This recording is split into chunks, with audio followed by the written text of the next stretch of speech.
Trust Your Struggle is a place of inspiration. We have these conversations with individuals about their monumental struggles that they've had in their life, what they've done to overcome them, how these struggles and what they've done have kind of helped define who they are today. Isla, who was born as Patrick, was raised in Arizona by her parents who immigrated from Romania. At the age of 17, she enlisted in the Air Force, where she learned to have a strong work ethic.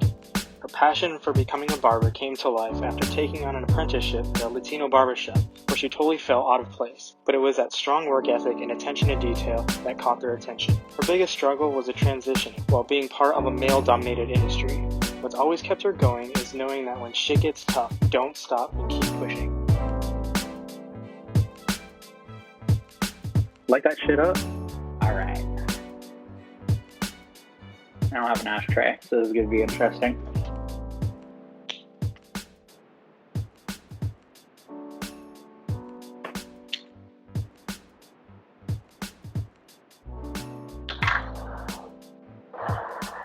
Nice.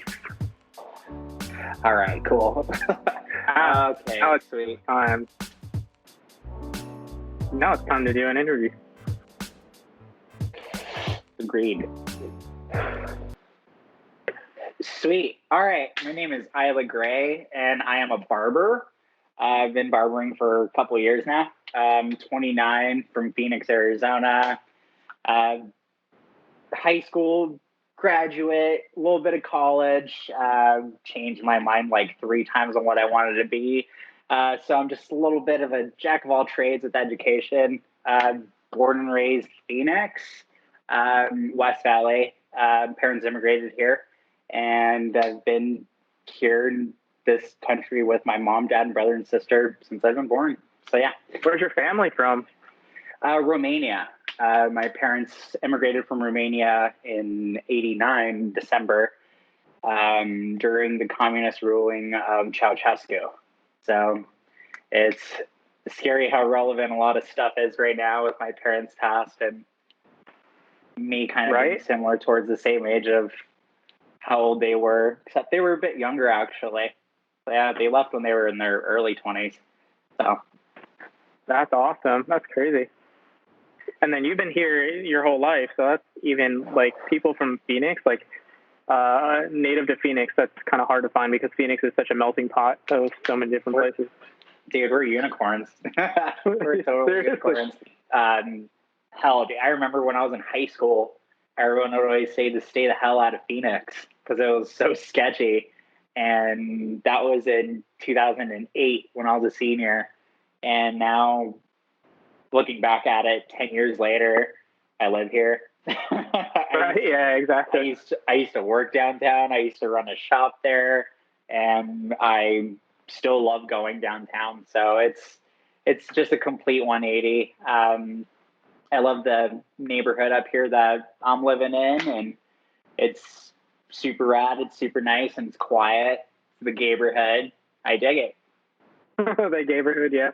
The neighborhood. Man, I remember like when I was in high school skating and like coming in downtown Phoenix to skate because that was like the great spots down there. There's very few skate parks here. And like that was the places to go to street skate, and you know now it's all high rises and everything else over there. So totally different vibe from how it used to be. Super crazy, especially seeing like old videos of Muska doing like the Chase building area. Like you watch that, and that's super early '90s, and you're like, holy shit! There's literally nothing around that area at that time, and now it's just. It's the cool place to be. I mean, for sure.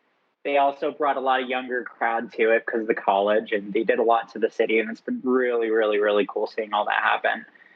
Yeah, that's true. Super unfortunate with everything happening to the city also right now as well. So yeah. And how long have you been cutting hair for?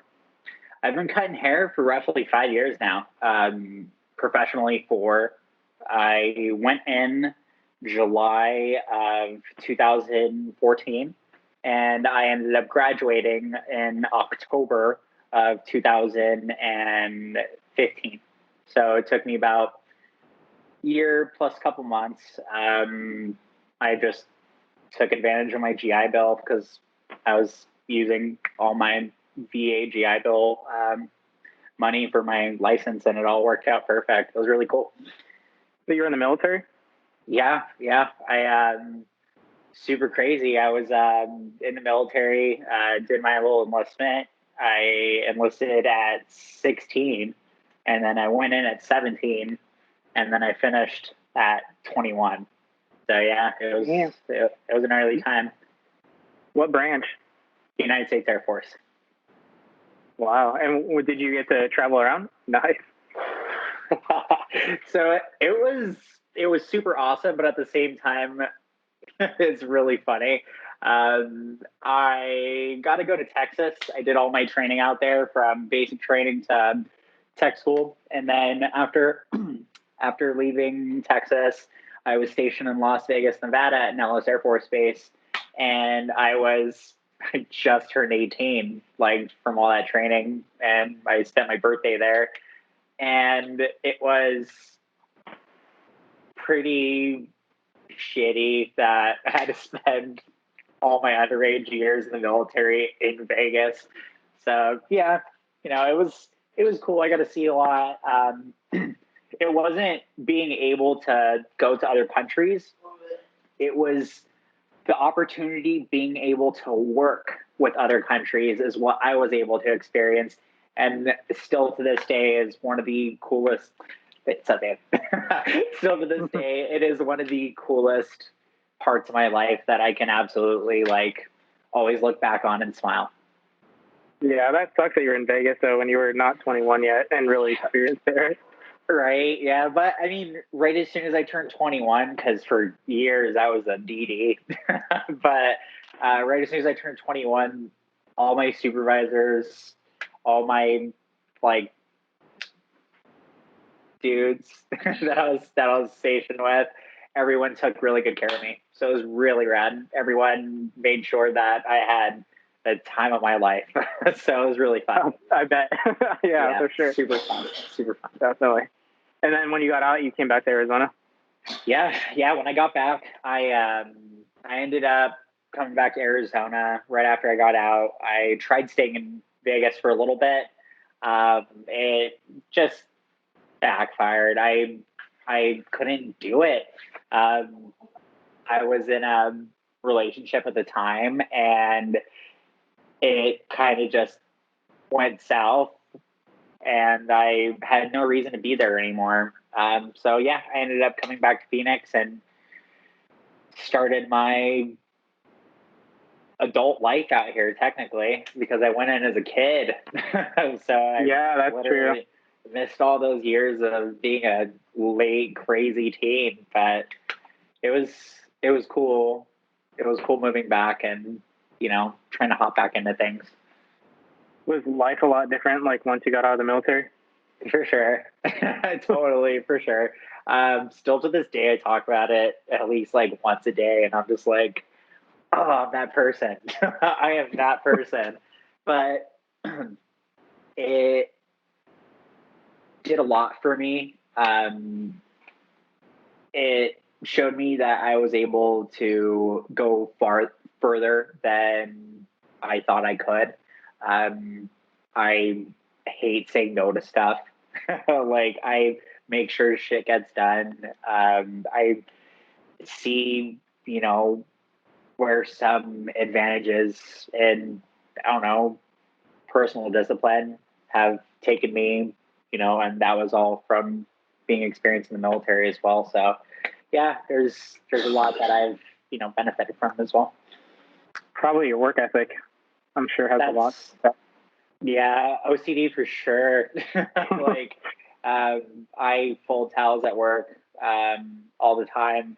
And at my previous shop, I was, like, always, that person wanting to make sure that the towels were nice and neat and straight for display.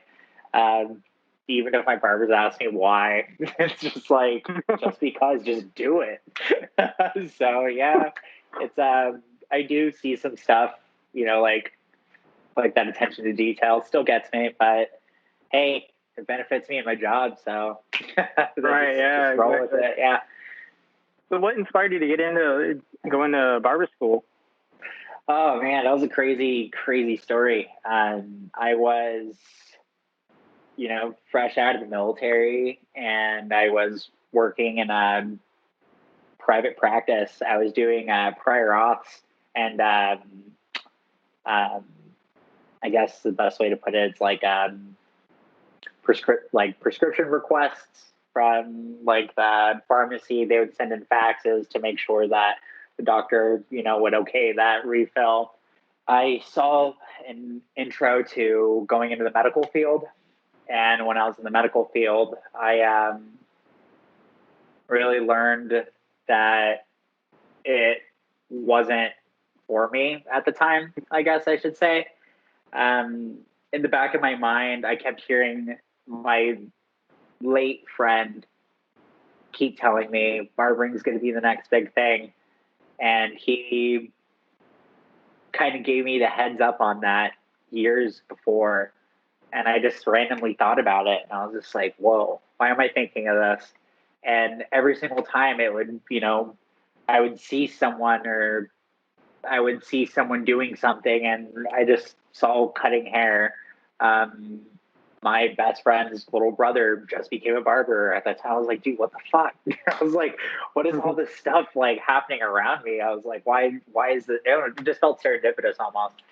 And I went to the hospital one day for clinicals, and it just literally ticked me off. And I didn't see myself being happy in a scenario like that when I wanted to grow and explore and learn who I was outside of the military and be my own self. I was at that age where, I had to jump out of my parents' tree and, do my own thing. So, now it's time to really spread my wings and do what I really, really, really wanted to do. And I decided to look into barbering school, found out one of my friends that I grew up with was actually going to barbering school, and I was like, here we go. So that makes it easier, right?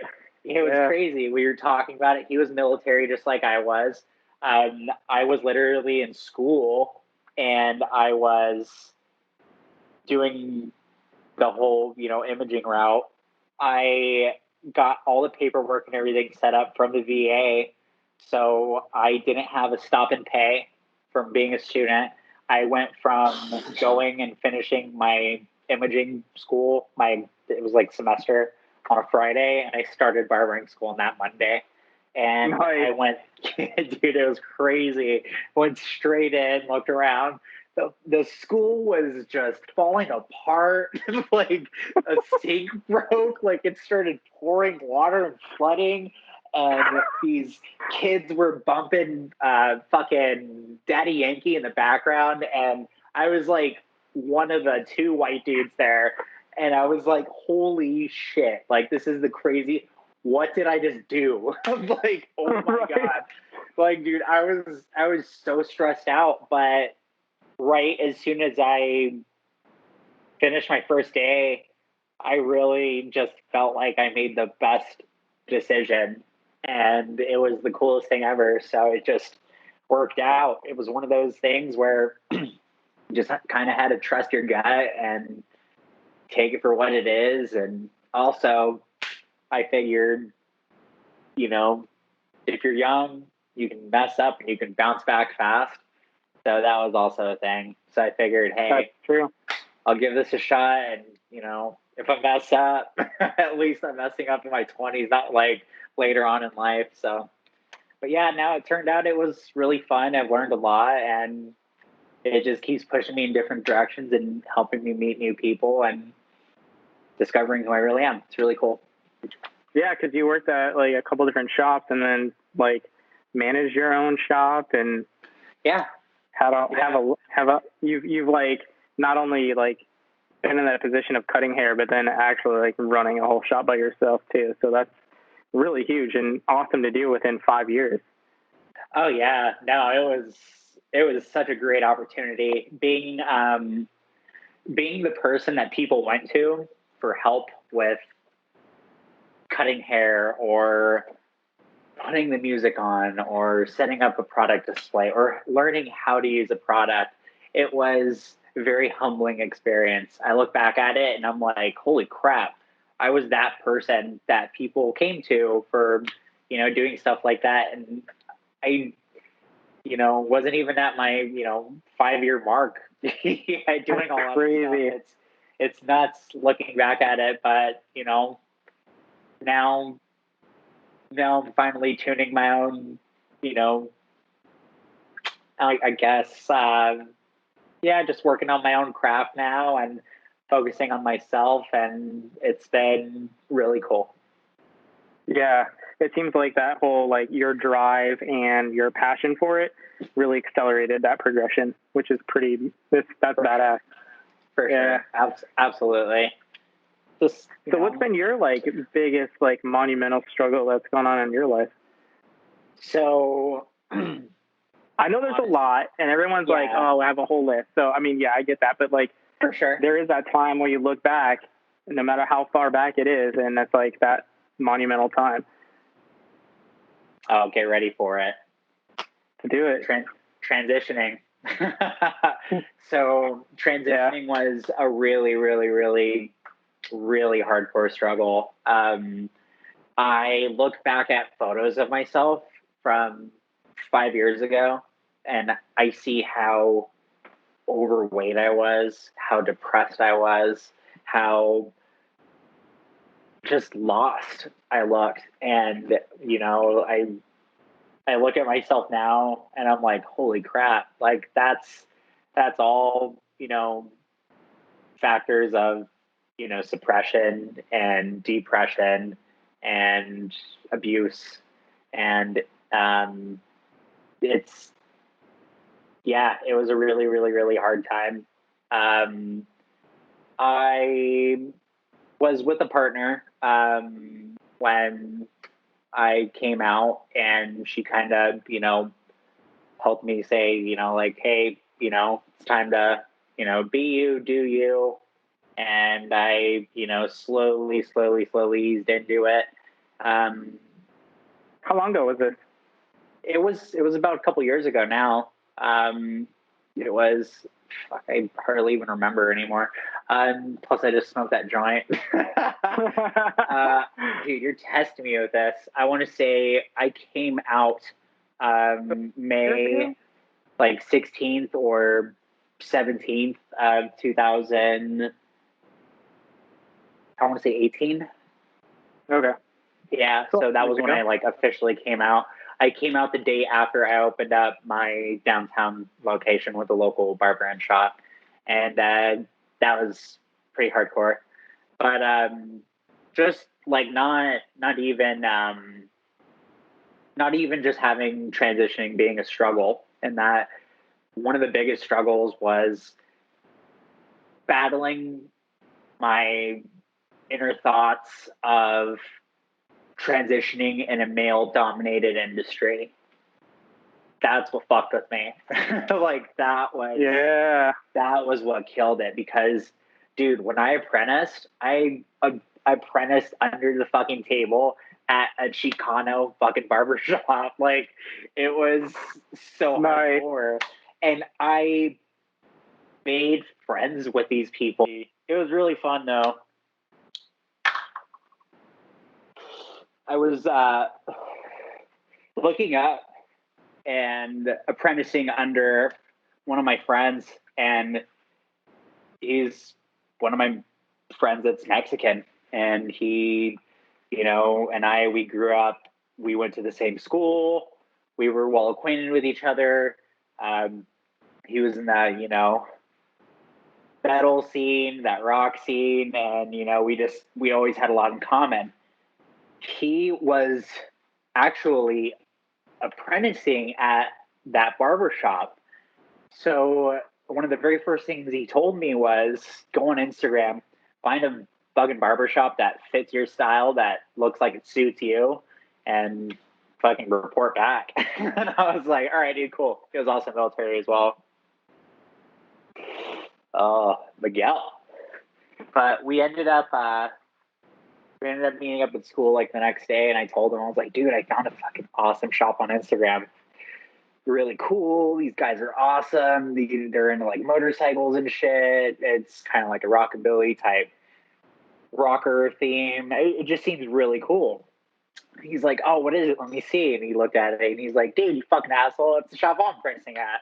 I was like, oh, wait, what? So he was like, yeah, that's where I fucking go. And I was like, oh, fuck. Okay. So, mind you, this kid is a fucking prodigy. He's so good at what he's doing. Like, I look at his stuff when I was in school and I'm like, dude, like, he murders. He can cut hair so fast and fade so clean.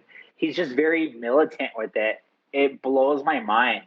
I asked him if it would be okay if I could actually watch under what he does at that barbershop. Nice. And he ended up actually asking the owner of the barbershop, Danny. It did. He was like, yeah, sure, why not? Bring him in, I guess. I think that's what he said. I didn't hear that phone call. You hope that's how it went. I'll just hope that that's how it went. Fucking, oh man. Cleaner fucking Windex. Like it was. I was just gonna say that, right? And hand soap. Like literally, those are like the only three things. And toilet paper. It was either toilet paper or paper towels. I don't even remember. But I like just scrubbed the fuck out of everything. I scrubbed the door, the handles, the walls. I scrubbed the baseboards. I scrubbed the actual floor. I made sure everything was just shiny in that fucking bitch. And right after I finished and got out, about 10 minutes goes by, and one of the barbers, he walks past me, he just kind of looks at me, and then he goes in the bathroom. And he goes, and I hear the light turn on, and just quiet. And he's like, God, wait, holy shit, this thing's clean. And I was like, yes. And he was like, all right, I think, yeah, you can chill. I was like, all right, cool. So from that day on, an entire year, I actually spent every single Saturday at that barbershop. That was the day when it all changed, when it all became real, was that. And it was Nice. It was super crazy. The hazing was, I look back at it now and I'm just like, God damn it. It was wild. It was fun. The parties that I was able to experience with them and the events that they threw and the tour that they took me on, it was really just awesome experience. And I couldn't thank all of those, every single one of those dudes enough. So, do you guys cut hair on tour? Yeah. So the very, very, very like hour, it was like hour after I finished my barber exam, the actual practical when I finished cutting hair and shaving. My mentor, I apprenticed under, he ended up calling me and he was like, "Hey, you got your license?" I was like, "I don't know. I just took my test." He was like, all right, cool. So Jimmy from China Gold and Greasy from Straight Razor, they're like, all right, dude, you're coming with us to LA. And I was like, what? So they ended up setting it up for me to go out to LA, and we went to go cut hair. And it was one of the craziest experiences ever. We got to cut hair literally 10 feet away from Agent Orange playing, and I got one of my ribs kicked in when we got to watch and hear the Adolescents. It was just gnarly. That's so sick. Yeah, it was awesome, and that was literally the very first thing I did as a barber with a license. It was just nuts. So that's a great initiation, like to do that as your first gig, like off of it. I don't know how anyone would not be hooked after that. It was horrifying. It was so horrifying. I had to cut hair with dust everywhere. We literally had like a IKEA little cart with like 4 little mini baskets on it, and we had our tools in there trying to sanitize everything. It got to the point to where we just had to give up. It was almost like murky, just barbicide from all the dust. Like, dude, it was just hard. Like, it just sucked. And I looked at, my mentor, and dude, he's just murdering, fucking popping out haircuts in 15 minutes. And I'm just like struggling, sweating, and like killing myself at like 45-minute, hour-long haircuts. And he's actually still teaching me, on the road how to cut hair, because I never really stopped learning from him. He just kept teaching. So yeah, it was really fun being able to cut out in front of like 20,000 people, and the weird experiences and people that I met. Also, just wow, I'm sure, awesome. Yeah, Awesome. And now, like, really cool. After you made your transition, do you still talk to a lot of those guys from that shop that you apprenticed at? So yeah, that was actually one of the hardest, and I never even like told them this.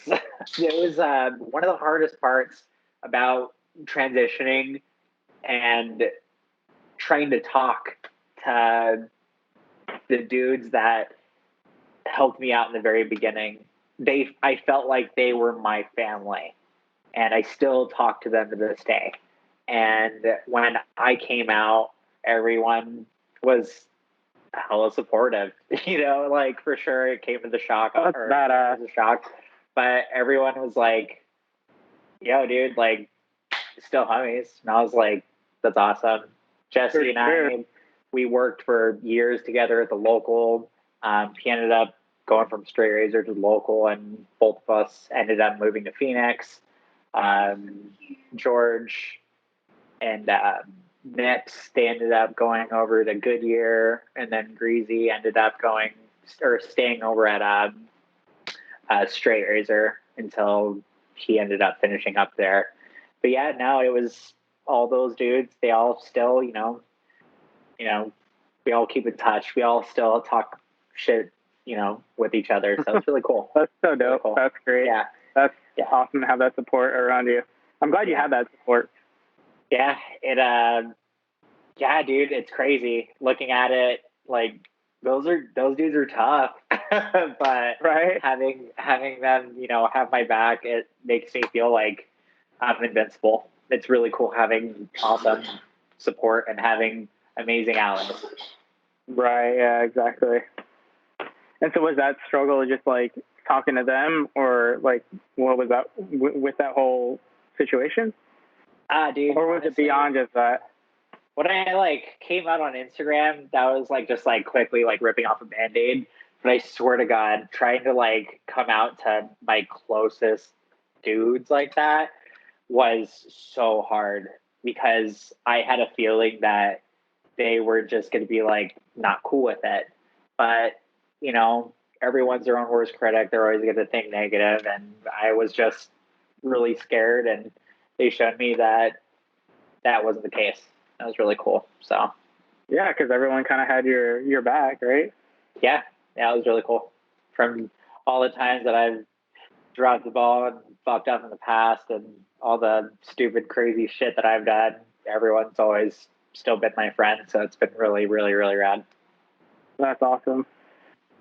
But yeah, no, after moving towards Phoenix, Jesse ended up giving me the heads up about a shop with an awesome opportunity, and I ended up going there, interviewing, and they kind of were just a little bit freaked out on hiring me in the beginning, because I was, a new student.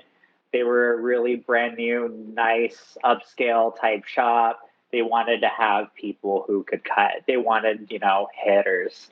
They wanted yeah, for sure. They wanted hitters, and there's dude, like, that's a good strategy for sure. But for sure. They, seemed a bit full, so they said maybe next time get a little bit better, and I was like, all right, for sure. So a couple months down the road, I ended up getting the offer to go there, and I would technically say officially starting my career. I started off at a little shop in Phoenix. It's no big deal. But I can tell you, like, that was where my barbering career really began as a professional. Um, After cutting all of my loyal and local clientele that I built all through interactions with the shop and social media and advertising on my own, and then with the shop itself, and then having random pedestrians walk by and even seeing the shop too, is just a big group of people that I was able to meet. I had to come out to everyone, and I figured, how the fuck do I do that? So it was really hard. I would fucking have nightmares about it. I was like, dude, like, what if someone just comes up and starts swinging? Like, what if something like that happens? I know I cut, people that are completely opposite and every outlook of life that I have, but they are a client and they're very respectful and they sit down in my chair and, I just gotta, do it, sometimes. But all that fear was hella nerve wracking. I came out to every single client by asking them if they could follow me to the back after the service and if they had a moment that I could share with them, and I would like to talk to them about something personal, because I look at every single person as family. Yeah, that is badass that you made it like a personal connection with everyone. Like, it wasn't just a general thing. Like, that is props to you for doing that. Like, that's amazing. It was probably like one of the like most intense things that I've ever done. I literally had to pull these people aside and say, hey, this is what's going on. But, I remember breaking it down. The way that I had to open up and explain it to everyone was, I wanted to give you a heads up that I am actually going to be leaving the local barber and shop uptown, and I was going to be opening up a barbershop downtown. Along with me opening up the barbershop downtown, I would like to personally express and explain that I am actually coming out as a, like, I don't know. I like the way to put it. I can't even think about it right now. I remember you told me you were going into transition. Yeah, like it was just like when we had that conversation. Yeah, it was just like pretty much. I just wanted to let you know that I am going to be eventually transitioning from male to female because I started hormone replacement therapy, and I don't want you to freak out and see me, randomly look different, from one service to the next, and you feel uncomfortable. I want to explain that to you right now, that even if you don't feel comfortable coming to me, the local would still appreciate you being a customer. And, unfortunately, I did have clients stay at the uptown shop, and it was like, whatever, like these people, they were uncomfortable. They just, didn't feel groovy about it. And the amount of people that I met downtown made up for it. And it was really cool. Yeah, it was really cool. There's always, positives to the negative eventually.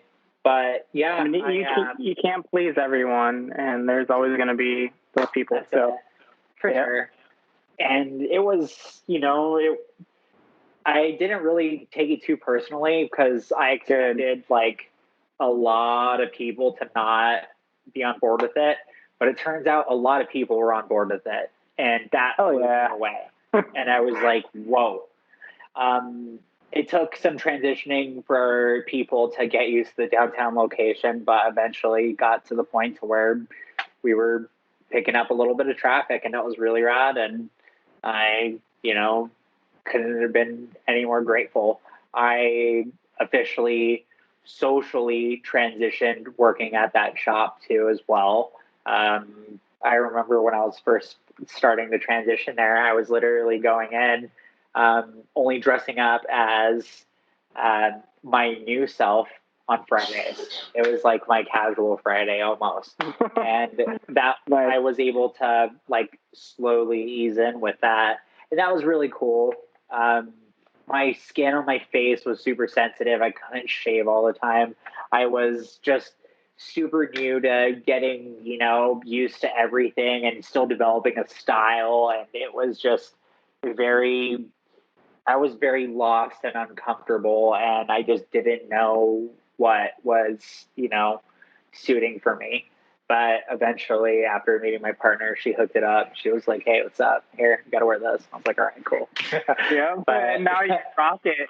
Yeah, now, dude, it's awesome. She 100%. gave me a big boost into actually fully coming out and socially transitioning. And I look back at it now and I'm like, holy shit. Like, I don't think I would have done it like that or that fast if it wasn't for her. So it was really, really, really rad. She really put the flame underneath my ass, and I, couldn't have been more grateful for that. So that was really rad. But it shows. That's awesome. Yeah, because I mean, like, we've been homies for quite some time, probably 5 years or so. Since you started, at the local, right? And so just going with you through that whole experience and everything else has been really awesome. On a personal level and just as like on a friendship level for sure, which is really, really cool. And seeing the support from your friends, or I guess our community or whatever, everything else has been huge. Yeah, it's been absolutely awesome. Just the fact that us knowing a lot of people too and having a lot of connections and having that really great network of just fantastic individuals, it's only helped me be myself and be more comfortable with everyone even more. So I have a very, very, very great social support network, and I couldn't be any more thankful for that. Seriously. And a badass barber.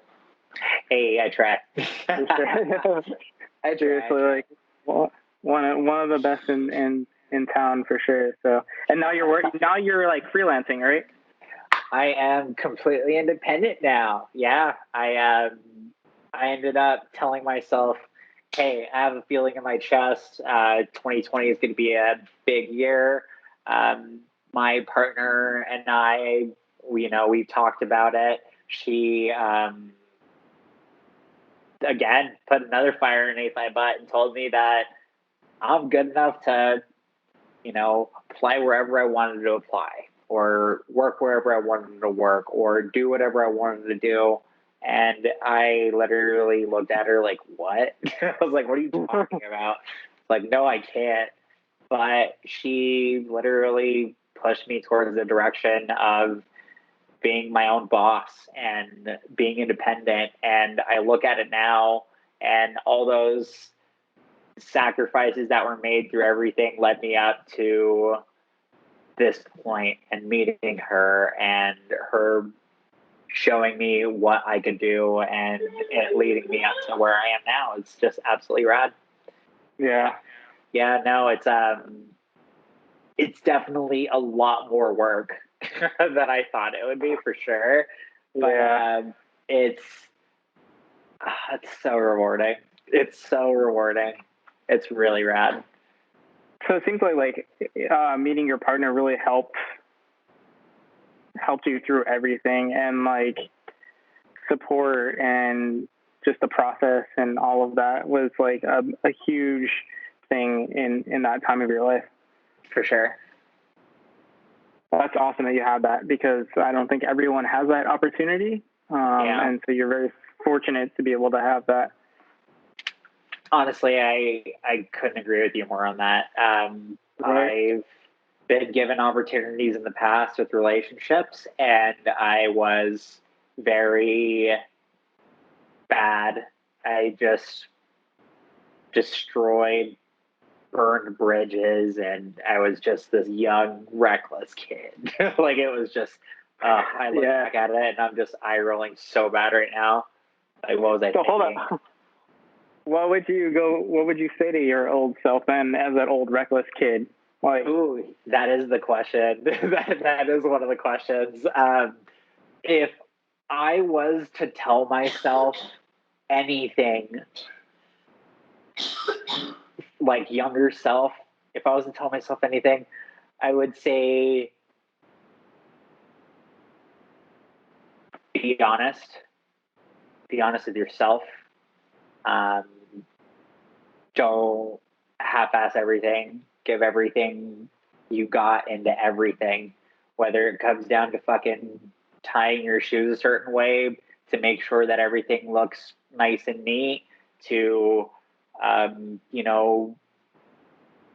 having your hair done, not looking like a dirtbag, just literally everything. Like this?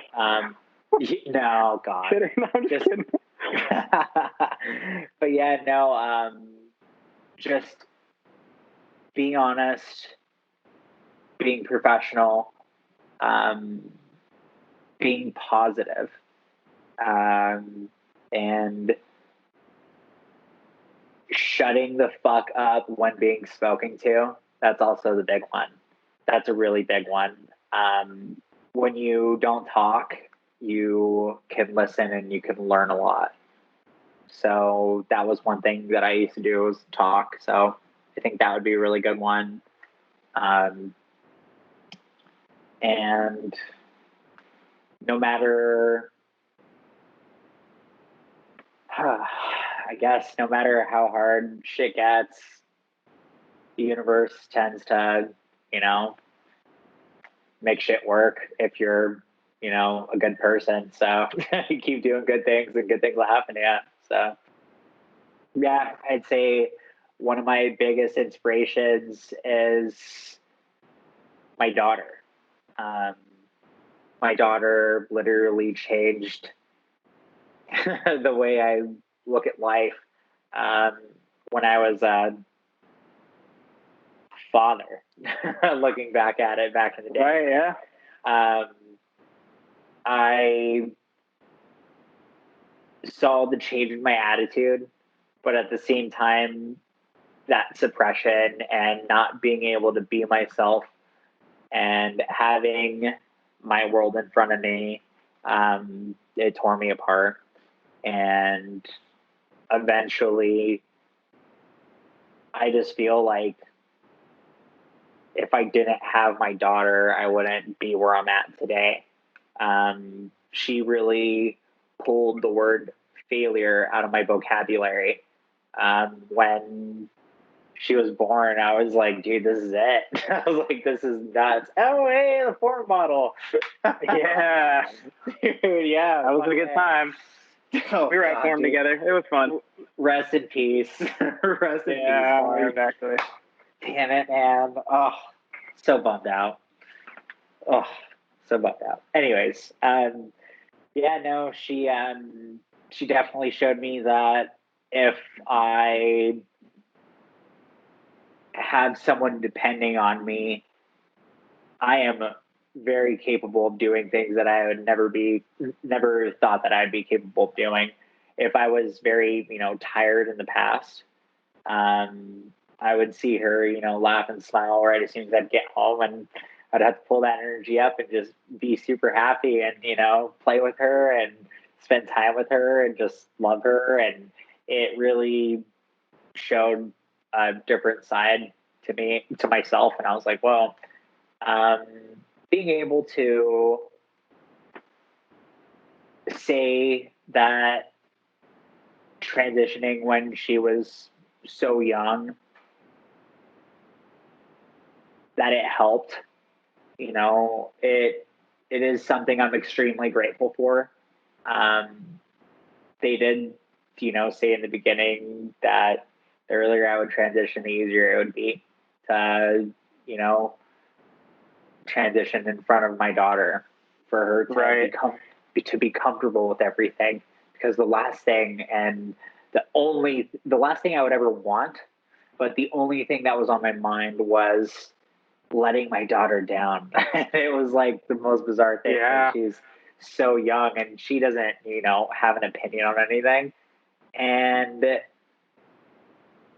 when I started hearing her call me mom and all that stuff, it just like completely changed it all.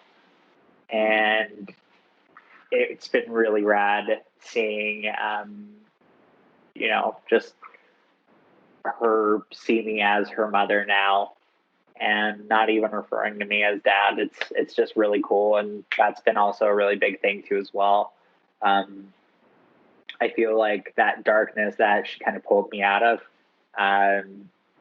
put me in a better place where I'm able to do things that I wasn't able to do, like, be somewhat creative and be happy in a relationship. And it's, it's really cool. It's like almost a dream trip. Yeah. Do you see a lot of yourself in her? I do. She's very stubborn and she's a brat. Oh God, she's such a brat. But I bet you were too, right? Dude, like still, like I hate it when Sierra points it out and I'm like, oh God. Oh man. Yeah, no. Yeah, she's just a brat. And she's just this little sassy ball of sass. She's crazy. But yeah, no, she's full of life. It's super awesome that she's she's being raised in that household. For sure. Like a super awesome, positive, loving household. It's really rad.